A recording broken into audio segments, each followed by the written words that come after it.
Tomemos unos minutos para pensar en sus posiciones. Piense, mira a su alrededor, ahí donde se encuentra, y piense en todo lo que tiene a su disposición.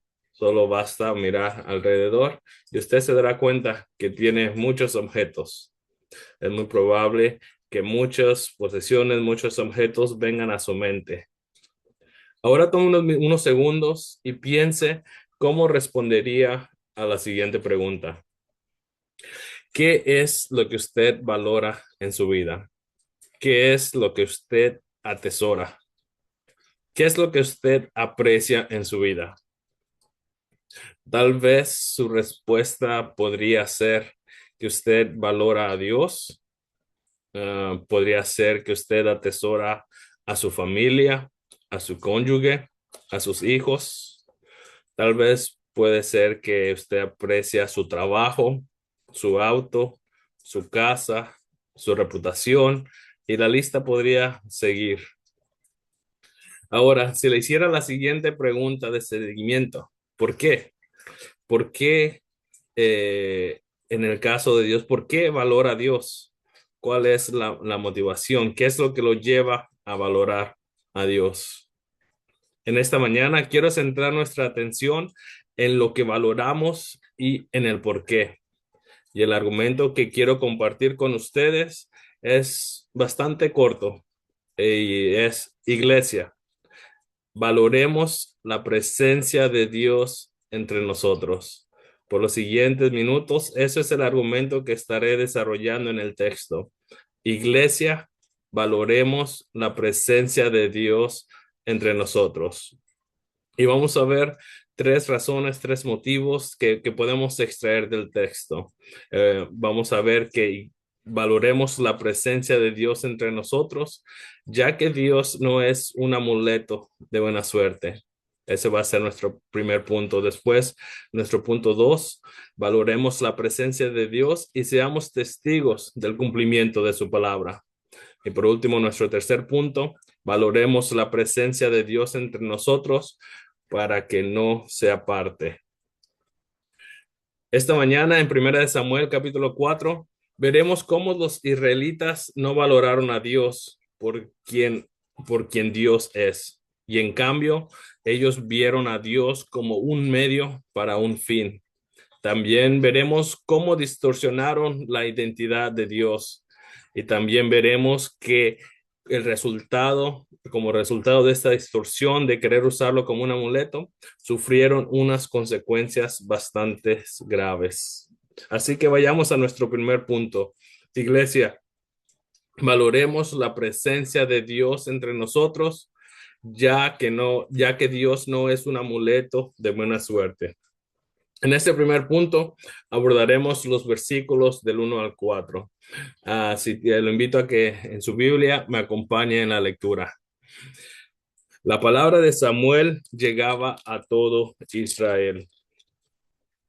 Cuando Israel salió para enfrentarse en batalla con los filisteos, acampó junto a Ebenezer, mientras que los filisteos habían acampado en Afec. Los filisteos se pusieron en orden de batalla para enfrentarse a Israel. Entablado el combate, Israel fue derrotado delante de los filisteos, quienes mataron como 4,000 hombres en el campo de batalla. Cuando el pueblo volvió al campamento, los ancianos de Israel dijeron: ¿Por qué nos ha derrotado hoy el Señor delante de los filisteos? Tomemos con nosotros de Silo el arca del pacto del Señor, para que vaya en medio de nosotros y nos libre del poder de nuestros enemigos.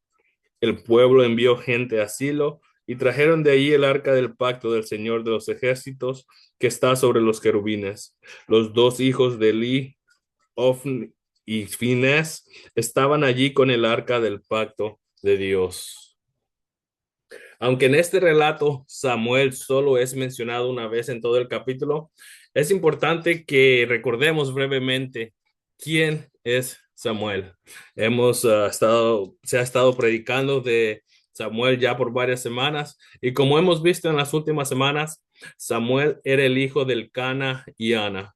En el capítulo 1 encontramos la oración de Ana por un hijo.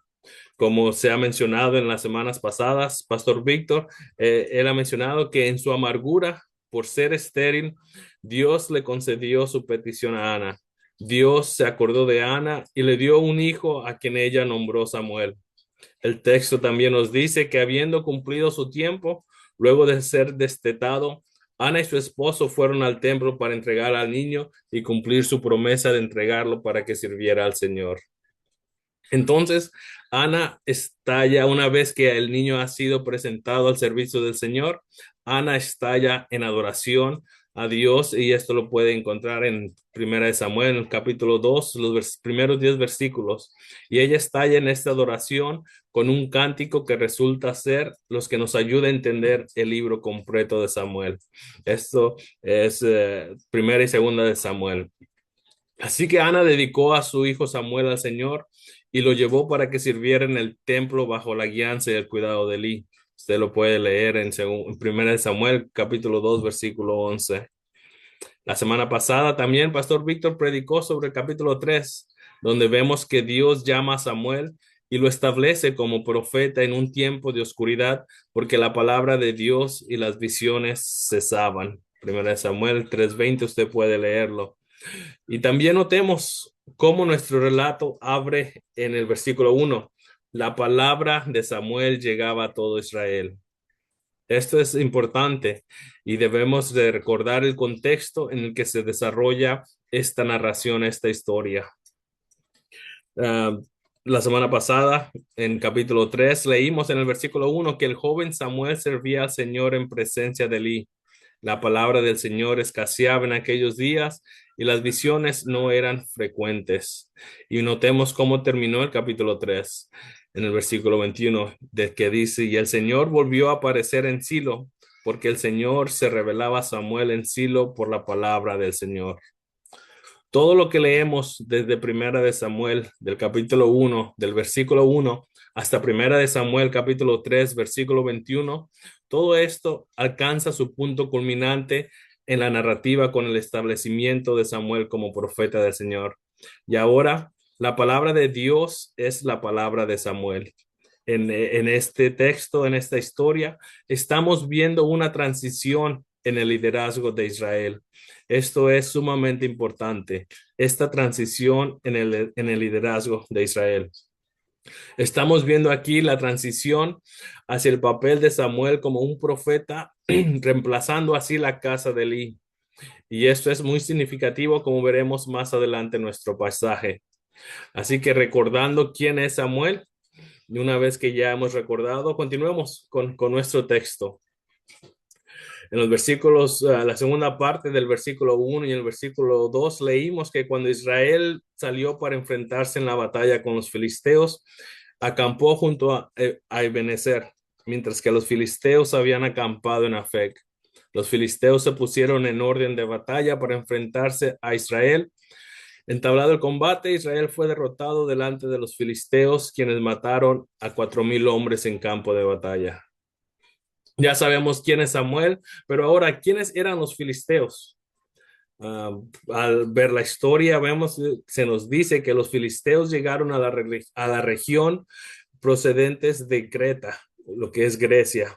Ellos se asentaron alrededor de 5 ciudades principales. Usted las puede leer, lo veremos en las semanas que vienen en Primera de Samuel, en el capítulo 6. Se hace mención de estas 5 ciudades. Y al leer la narración bíblica, vemos que desde la época de los jueces hasta el final del reinado de David, los filisteos fueron enemigos frecuentes de Israel. En nuestro pasaje, en 1 Samuel capítulo 4, los filisteos acamparon en Afec, una ciudad israelita, y los filisteos están invadiendo el territorio de Israel. Es por eso que vemos al pueblo de Israel acampando en Ebenezer, listo para defender su tierra. Ambos pueblos se pusieron en orden de batalla y el texto nos dice que el enfrentamiento resultó en la derrota de los israelitas y la pérdida de 4,000 de sus hombres. Una derrota bastante trágica. 4,000 hombres perdieron la vida en la batalla contra los filisteos. En el versículo 3 dice que cuando el pueblo volvió al campamento, los ancianos de Israel dijeron, ¿por qué nos ha derrotado hoy el Señor delante de los filisteos? Tomemos con nosotros de Silo el arca del pacto del Señor para que vaya en medio de nosotros y nos libre del poder de nuestros enemigos. El pueblo envió gente a Silo y trajeron de allí el arca del pacto del Señor de los ejércitos que está sobre los querubines. Los dos hijos de Eli, Ofni y Finés, estaban allí con el arca del pacto. Notemos la expresión del pueblo de Israel ante la derrota. Ellos exclaman, ¿por qué nos ha derrotado hoy el Señor delante de los filisteos? La derrota de los israelitas significaba que Dios no estaba entre ellos.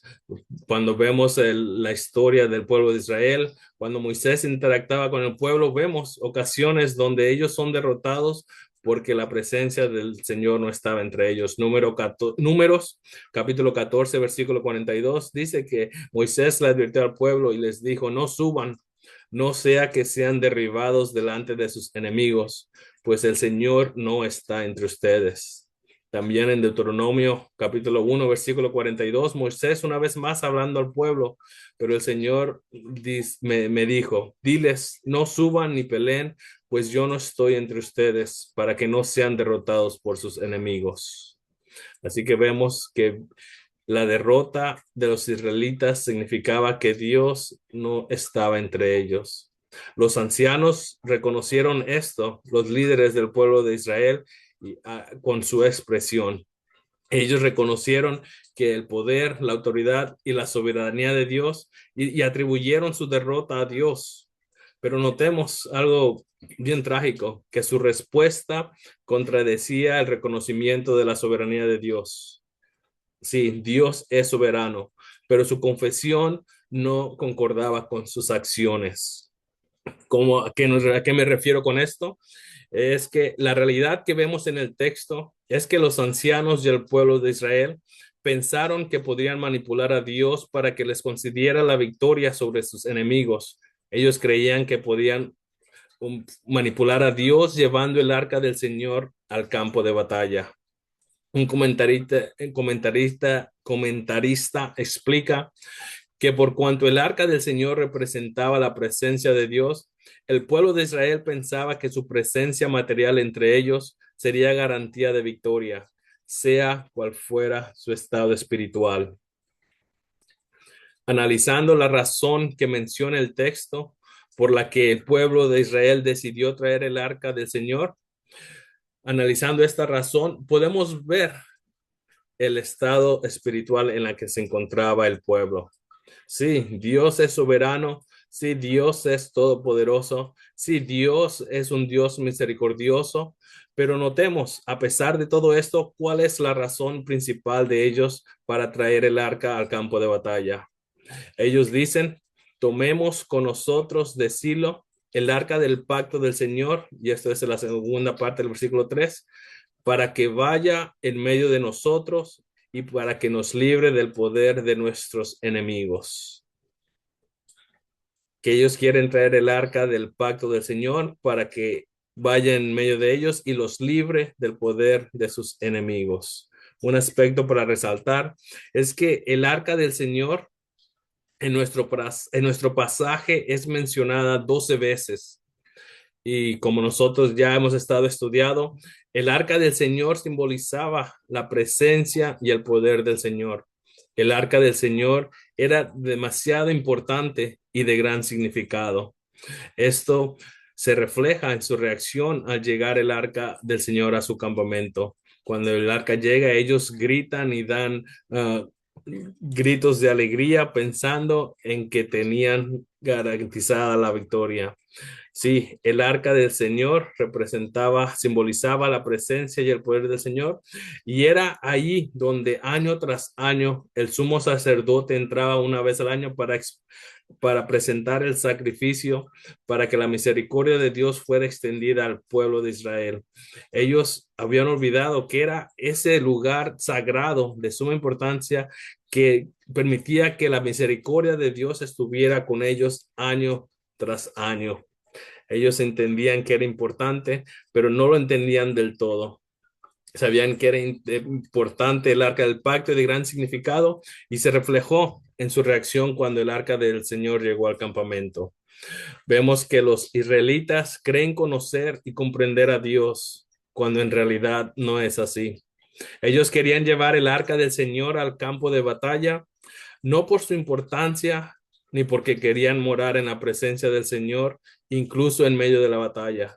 Esta no es la razón que nos comentó el texto, sino ya vimos que ellos querían los beneficios que les traería el arca estando ahí. Ellos dijeron que querían ser librados del poder de nuestros enemigos. Muchos de nosotros somos padres. Por un segundo, pensemos en nuestros hijos y especialmente pensemos en nuestros hijos cuando hay algún tipo de peligro. ¿Cuál es su reacción ante el peligro? Lo más probable es que usted ama y valora a sus hijos y es por eso que en situaciones difíciles usted quiere protegerlos, quiere asegurarse de que están a salvo fuera de peligro. Bueno, el pueblo de Israel no pensó en resguardar lo más valioso que tenían. No valoraron lo que el arca del Señor representaba. En vez de protegerla y resguardar de todo peligro, decidieron usarla como un artefacto de la buena suerte, reflejando así una vez más el estado de oscuridad que vivía el pueblo. Este estado de oscuridad, Pastor Víctor lo hizo mención la semana pasada. Permítame preguntarnos a nosotros hoy día, ¿qué es lo que valoramos en la vida? ¿Qué es lo que valoramos y por qué? ¿Por qué valoramos eso? Permítame ser un poquito más específico. ¿Por qué buscas a Dios? ¿Cuáles son sus motivos para buscar a Dios? ¿Estamos buscando una comprensión más profunda de quién es Dios? ¿O estamos buscando a Dios para que cumpla nuestros deseos y anhelos personales?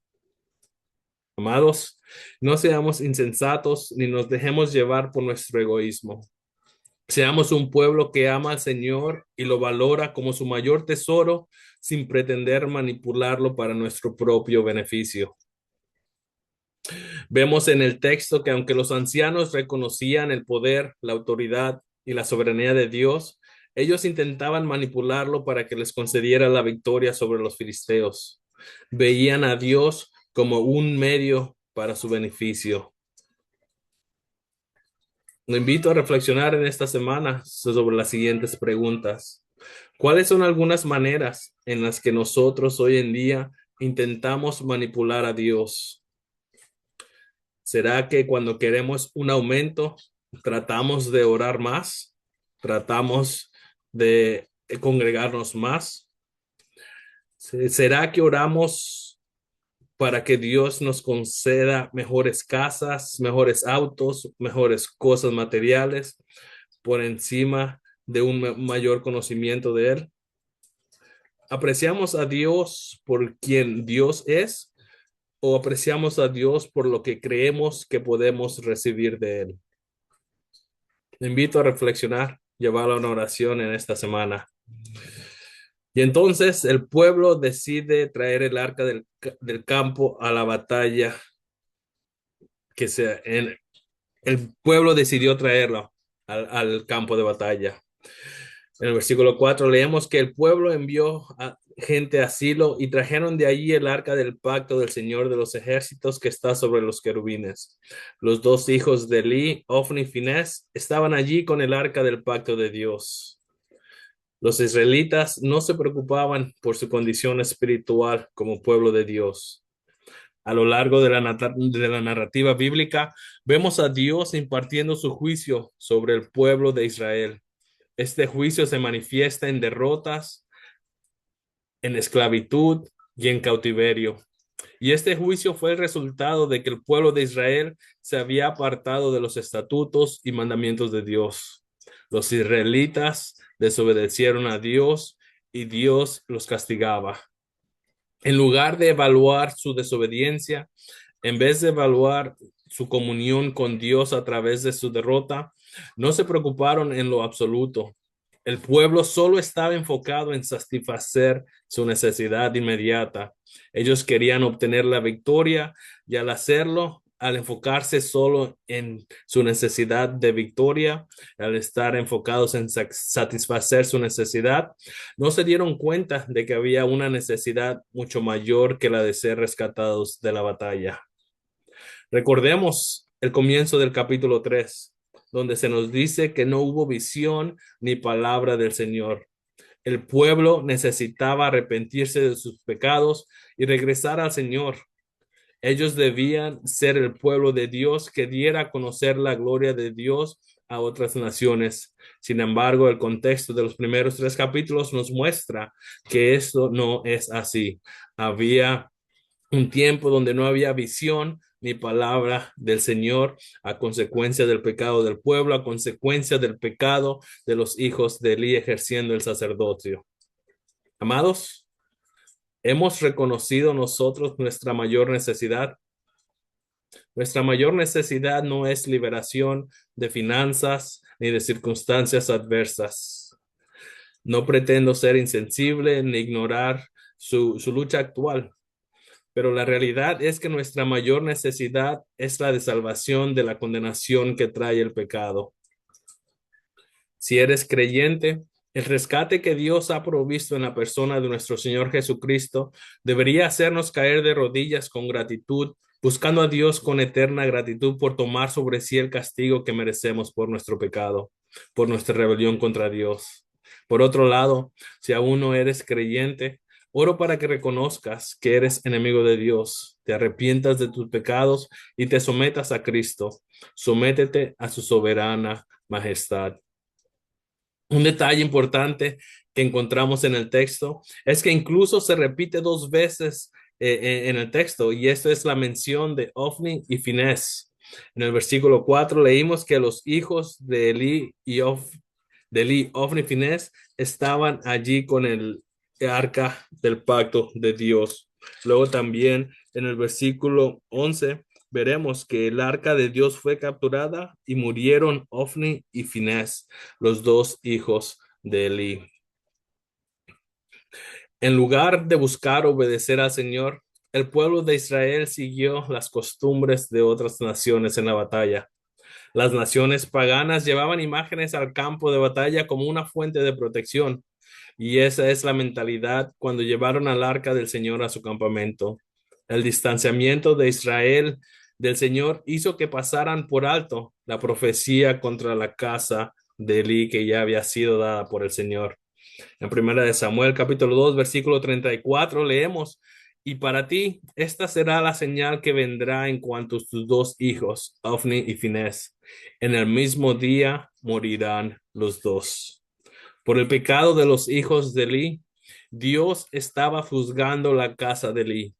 Y esta historia que concluye con el arca del Señor siendo capturada y la presencia del Señor dejando a Israel, es una historia dentro de otra historia, dentro de otra historia. El Señor está llevando un juicio y reemplazando el liderazgo de la casa de Elí. El liderazgo de la casa de Elí está siendo reemplazada por el liderazgo del joven Samuel. El pueblo de Israel no valoró ni apreció lo que poseía. Para ellos era un medio para lograr algo. ¿Anhelas a Dios por quien Dios es o por lo que puedes conseguir de él? ¿Has convertido a Dios en un genio de la lámpara que cumple deseos? Ten cuidado de no distorsionar. Tengamos todos cuidados de no distorsionar quién es Dios y considerarlo como un amuleto de buena suerte. Dios no es un amuleto de buena suerte. Dios es el creador del cielo y de la tierra. Él es el todopoderoso. Dios es bondadoso y amoroso, pero también es un Dios justo que imparte juicio sobre el pecado. Amados, asegurémonos de que el Dios en el que creemos es el único Dios verdadero, el Dios de la Biblia. El pueblo había olvidado que Dios había hablado y que Dios cumple su palabra. Dios había decretado juicio sobre la casa de Elí y en su soberanía Él lo está llevando. a cabo. Y así que, iglesia, valoremos la presencia de Dios entre nosotros, ya que su presencia no es simplemente un amuleto de buena suerte. Seamos conscientes y pidamos al Señor que nos ayude a identificar esas posturas de nuestro corazón que intentan tratarlo de tal manera. Y así llegamos al versículo 5, donde vamos a ver el cumplimiento de la palabra del Señor. Punto número 2, iglesia, valoremos la presencia de Dios entre nosotros y seamos testigos del cumplimiento de su palabra. Los versículos, estaremos cubriendo del 5 al 18, pero estaré dando lectura solo hasta el 11 en este instante. Y aconteció que cuando el arca del pacto del Señor entró al campamento, todo Israel gritó con voz tan fuerte que la tierra tembló. Al oír los filisteos el ruido del clamor, dijeron: ¿qué significa el ruido de este gran clamor en el campamento de los hebreos? Entonces comprendieron que el arca del Señor había llegado al campamento, y los filisteos tuvieron temor, pues dijeron: Dios ha venido al campamento. Y añadieron: ay de nosotros, porque nada como esto ha sucedido antes. Ay de nosotros, ¿quién nos librará de la mano de estos dioses poderosos? Estos son los dioses que hirieron a los egipcios en el desierto con toda clase de plagas. Cobren ánimo y sean hombres, oh filisteos, para que no lleguen a ser esclavos de los hebreos como ellos han sido esclavos de ustedes. Sean hombres, pues, y peleen. Los filisteos pelearon, Israel fue derrotado, y cada cual huyó a su tienda. La mortandad fue muy grande, pues de Israel cayeron 30,000 soldados de a pie. El arca de Dios fue capturada, y murieron Ofni y Finés, los dos hijos de Eli. Los filisteos habían escuchado la historia de cómo Dios rescató a Israel del cautiverio en Egipto.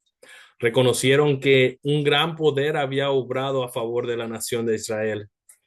Dios es poderoso, es todopoderoso y Él hace lo que le place.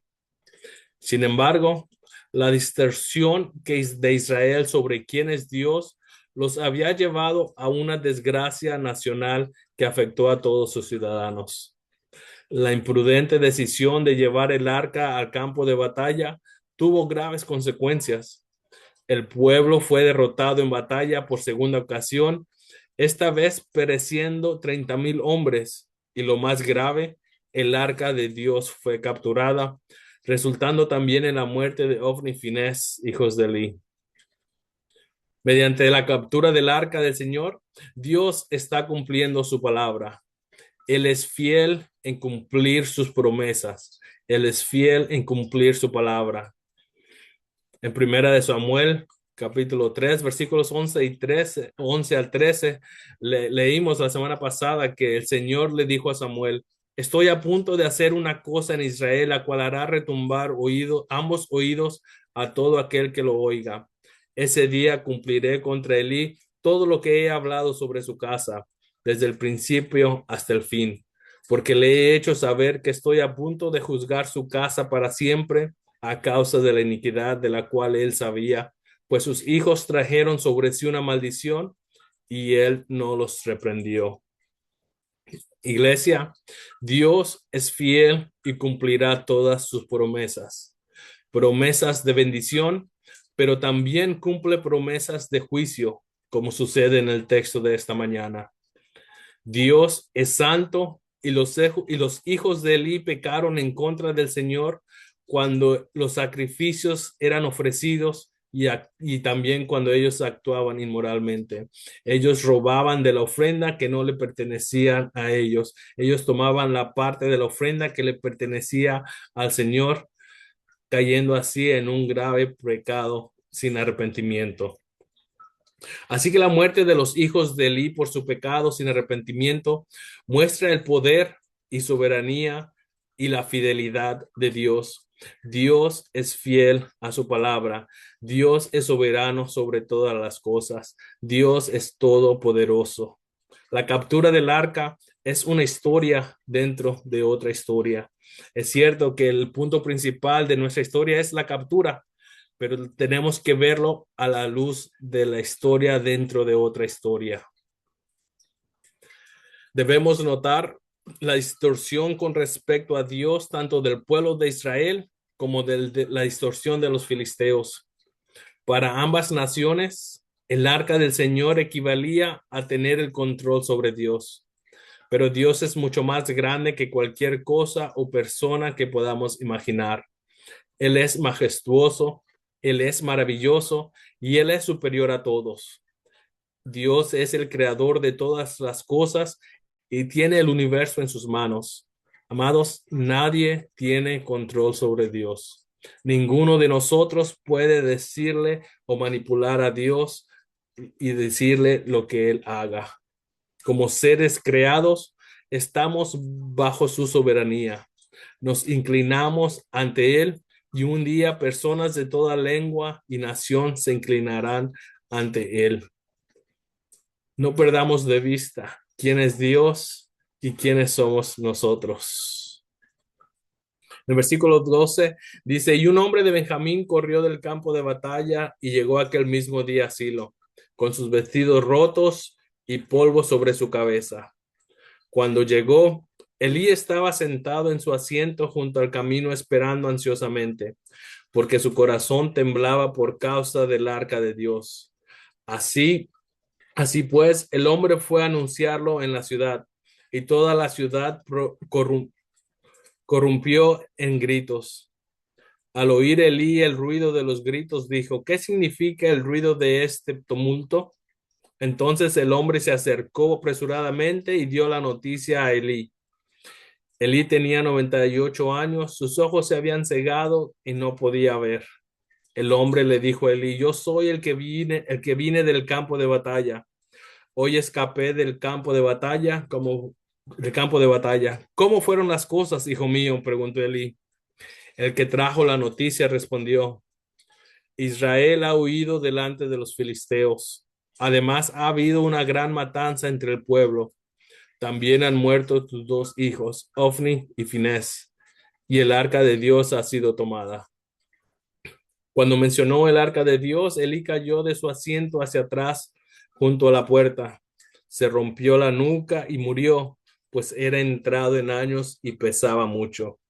Elí había juzgado a Israel durante 40 años. Ante la derrota en el campo de batalla, alguien debía llevar las noticias. Así que un hombre que pertenecía a la tribu de Benjamín fue quien llevó el reporte de batalla. Y el texto nos dice que este hombre iba con sus vestidos rotos y polvo sobre su cabeza. Estos detalles, vestidos rotos y polvo sobre su cabeza, son una señal de luto y de deshonra nacional. El pueblo de Israel estaba de luto, estaba experimentando un luto y estaba en un estado de deshonra nacional. Mirando un poquito atrás, en la caída de Jericó, cuando Israel fue derrotado en Ai, Josué expresó lo siguiente en capítulo 7, versículo 6. Josué rasgó sus vestidos y postró su rostro en tierra delante del arca del Señor hasta el anochecer. Él y los ancianos de Israel y echaron polvo sobre sus cabezas. Todo esto debido a que Israel había sido derrotado. Aquí vemos los vestidos rasgados y polvo sobre las cabezas. Una vez más, el luto por la derrota del pueblo de Israel. La captura del arca del Señor resultó en luto y deshonra nacional. Habían sido derrotados y el arca del Señor había sido capturada. Y ahora el reporte debía ser presentado, ya que había quienes esperaban ansiosamente el reporte de la batalla. Elí era una de estas personas que mientras esperaba el reporte de la batalla, el texto nos dice que su corazón temblaba por causa del arca de Dios. Notemos aquí un contraste con los capítulos anteriores, en los cuales Elí fue reprendido por preferir a sus dos hijos por encima de la santidad de Dios. En aquel entonces, Elí no los reprendió adecuadamente y por lo tanto Dios había condenado esa acción. Ahora vemos que el corazón de Elí está estremecido por el arca del Señor y no por sus hijos. También vemos en el versículo 18 que cuando mencionó el arca de Dios, Elí cayó de su asiento hacia atrás junto a la puerta, se rompió la nuca y murió, pues era entrado en años y pesaba mucho. Este es otro aspecto del cumplimiento de la palabra de Dios. Dios le había dicho a Samuel que iba a hacer algo en Israel, que iba a retumbar los oídos de todo aquel que lo oiga. Dios es soberano, Dios es poderoso y Dios cumple su palabra. Dios es fiel a su palabra. Cumplió con la muerte de Elí y Finés, de Ofni y Finés en un mismo día. Y también vemos que había anunciado que iba a hacer algo que retumbaría los oídos por todo Israel. La muerte de Elí también es el cumplimiento de Dios, cumplimiento es Dios cumpliendo su palabra. Con la muerte de Elí y sus dos hijos, el sacerdocio de la familia de Elí está llegando a su fin. Vemos aquí estamos viendo a Dios preparando el escenario para la monarquía. Recordemos, esto es una historia dentro de otra historia, dentro de otra historia. Dios está preparando el escenario para la transición a la monarquía, lo cual nos apunta hacia el Rey perfecto, hacia Jesús. Pero no nos adelantemos. Antes de llegar a la monarquía, las acciones de los israelitas tienen consecuencias graves. El pueblo de Israel no valoró ni apreció lo que poseía. Para ellos era un medio para lograr algo. Esta distorsión de la verdad resultó en que la gloria de Dios se alejara de Israel. Amados, iglesia, valoremos la presencia de Dios entre nosotros y seamos testigos de cómo Dios cumple su palabra. Palabra de bendición, pero también su palabra de juicio. El arca ha sido capturada. La gloria de Dios, veremos lo que sucede con la gloria de Dios. Punto número 3. Iglesia, valoremos la presencia de Dios entre nosotros para que no se aparte. Continuando con nuestro texto, versículos 19 al 22, su nuera, la mujer de Finés, estaba encinta y a punto de dar a luz. Y al oír la noticia que el arca de Dios había sido tomada y que su suegro y su marido habían muerto, se arrodilló y dio a luz porque le sobrevinieron los dolores de parto. Al tiempo que moría, las mujeres que estaban junto a ella le dijeron, no temas porque has dado a luz a un hijo. Ella no respondió ni prestó atención. Pero llamó al niño y Cabot y dijo, se ha ido la gloria de Israel por haber sido tomada el arca de Dios y por la muerte de su suegro y de su marido. Ella dijo, se ha ido la gloria de Israel porque el arca de Dios ha sido tomada. Ya vimos que Elí y sus dos hijos han muerto. También perecieron 4,000 hombres de batalla en el primer encuentro, en la primera incursión, en la primera batalla.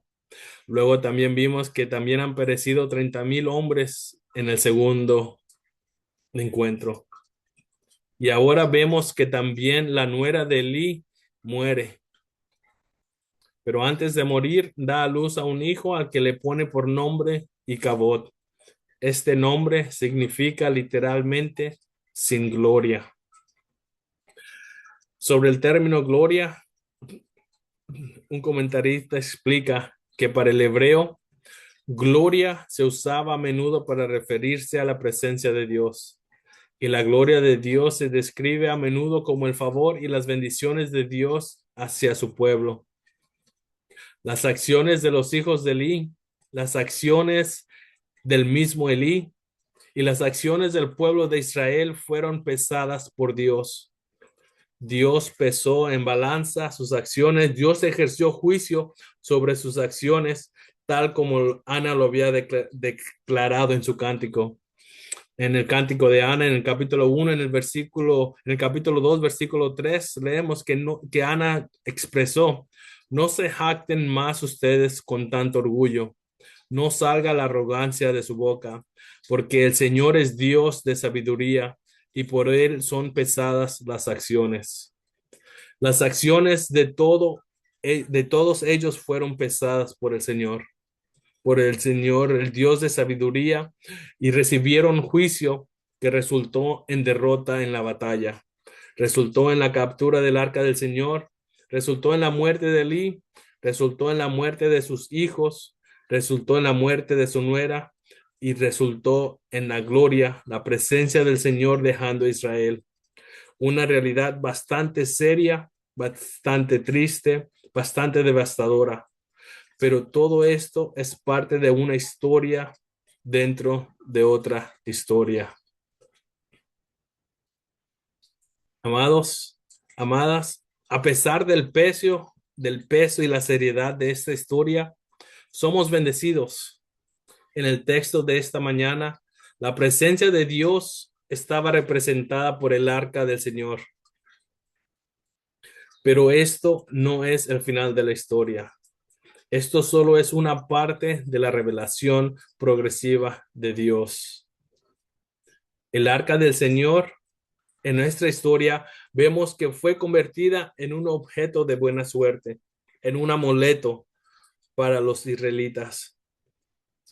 Pero en el Nuevo Testamento vemos que Cristo no es un objeto de uso, sino en el Nuevo Testamento tenemos el testimonio de que Él es Emmanuel, Dios con nosotros. Cristo es la verdadera presencia de Dios que no puede ser capturada por los enemigos. Si Cristo es tu Señor, continúa conociendo su carácter, su santidad, su fidelidad. Sigue deleitándote en su presencia. Si no conoces al Señor, considera mis palabras esta mañana y arrepiéntete de tus pecados, ya que Él es santo, Él es justo y recto, y Él cumple su palabra. Hemos visto el cumplimiento de la palabra del juicio sobre la casa de Elí por el sacerdocio fallido de sus dos hijos. La muerte de Ofni y Finés, que lo leímos en el versículo 11, marca el fin del corrupto sacerdocio levítico. Esto apunta a Cristo como el sumo sacerdote perfecto y superior, quien entra al lugar santísimo no con sangre ajena, sino con su sangre propia. Hebreos 9, capítulo 11 nos dice, pero cuando Cristo apareció como sumo sacerdote de los bienes futuros, a través de un mayor y más perfecto tabernáculo no hecho con manos, es decir, no de esta creación, entró al lugar santísimo una vez para siempre, no por medio de la sangre de machos cabríos y de becerros, sino por medio de su propia sangre, obteniendo redención eterna. La intercesión que se suponía que debían llevar a cabo los hijos de Elí como sacerdotes no era efectiva para el pueblo y recibieron del juicio de Dios por robar de las ofrendas que le pertenecían a Dios. En contraste, el sacerdocio de Cristo sí es perfecto, es efectivo y es eterno. Ofni y Finés no se arrepintieron de su pecado y fueron juzgados. Amados, Cristo entró al lugar santísimo una vez y para siempre, no por medio de la sangre de machos cabríos y de becerros, sino por medio de su propia sangre, obteniendo redención eterna. Pidamos al Señor que nos muestre pecados sin arrepentimiento en nuestras vidas y acudamos a nuestro sumo sacerdote para confesarlos. También hemos sido testigos del duelo y deshonra nacional por la gloria perdida. La nuera de Elí nombra a su hijo Icabod, significando sin gloria, porque el arca fue tomada.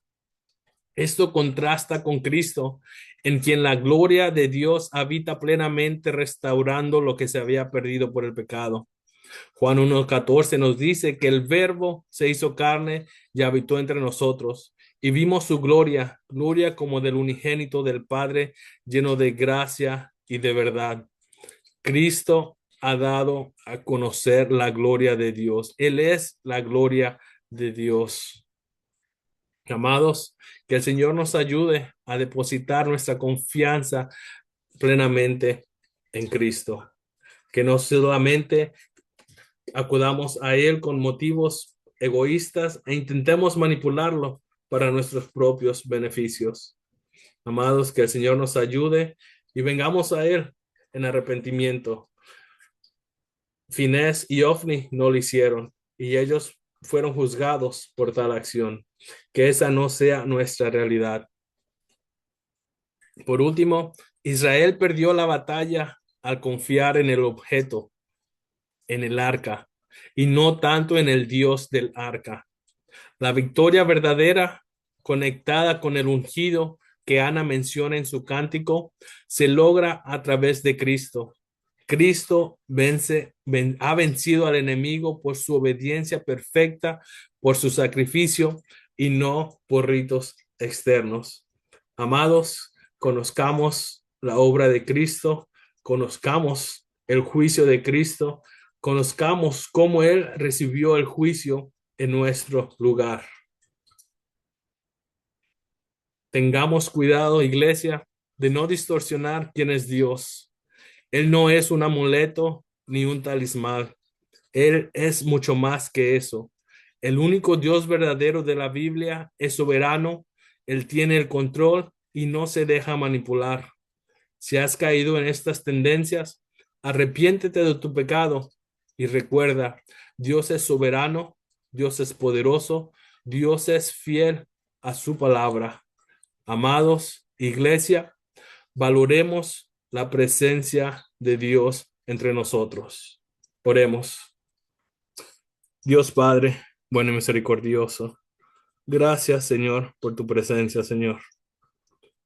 Señor, el texto que hemos leído es un texto bastante pesado, Señor. Pero te pedimos, Señor, que por medio de tu Espíritu Santo, Señor, tú nos permitas ver cómo tú eres fiel a tu palabra, Señor. Cómo esta historia es dentro de una historia mayor.